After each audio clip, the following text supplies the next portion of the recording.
maalin kale isaga oo awr ka baxsatay baadi goobkeeda ku jira oo raq iyo ruux toona wax u baytiya uu leeyahay ayuu goor ay barqadii tahay wuxuu ku soo baxay ari fara badanoo dhowaan ruuman uu toddob helay ku kala baahay wuxuu abbaaray inantii la joogtay oo bartamaha ariga taagan geedina samaysanaysa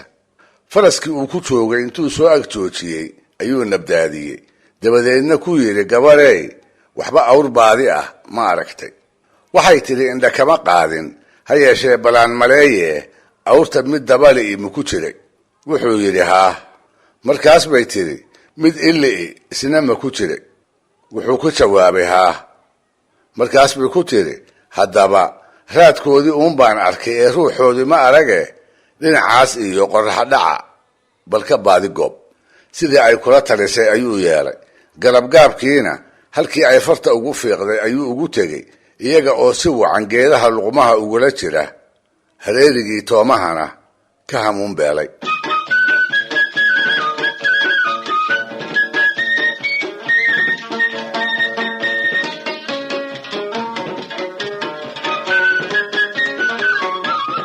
karkii awrtu markuu ka dhacay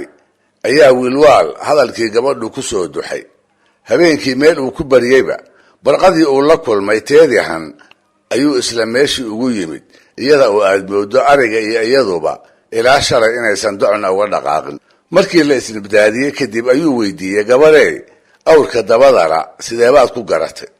markaas bay tidhi awrtu kolka ay saaloonayso saynta ayay saalada ku kala firdhisaa kaaguse meel keliya ayuu tuuminayey oo sidaas baan ku gartay inay ka maqan tahay sayntii uu wax ku seeraarin lahaa wuu ku celiyey oo wuxuu haddana weydiiyey waa tahaye midka ishara'na sidee baad ku garatay waxay tidhi geedkii uu ku soo hagaagaba dhinac keliya ayuu ka daaqaayey ee sida awrta kale dhinaca kale uma gudbayn sidaas baana ku gartay inuu waa hore labada indhood mid beelay subaxdaas buu wiilwaal inantaana u qira inay tahay qof qorshe iyo quruud leh isla goobtiina wuxuu ku go'aamiyey carruurtiisa mooye inaysan nin kale wiil iyo gabar midna u xambaarin sidaas ayuu ku guursaday dahabaduula oo gadaalkii noqotay dumarkii uu guursaday tii ugu caansanayd uguna magaca dheerayd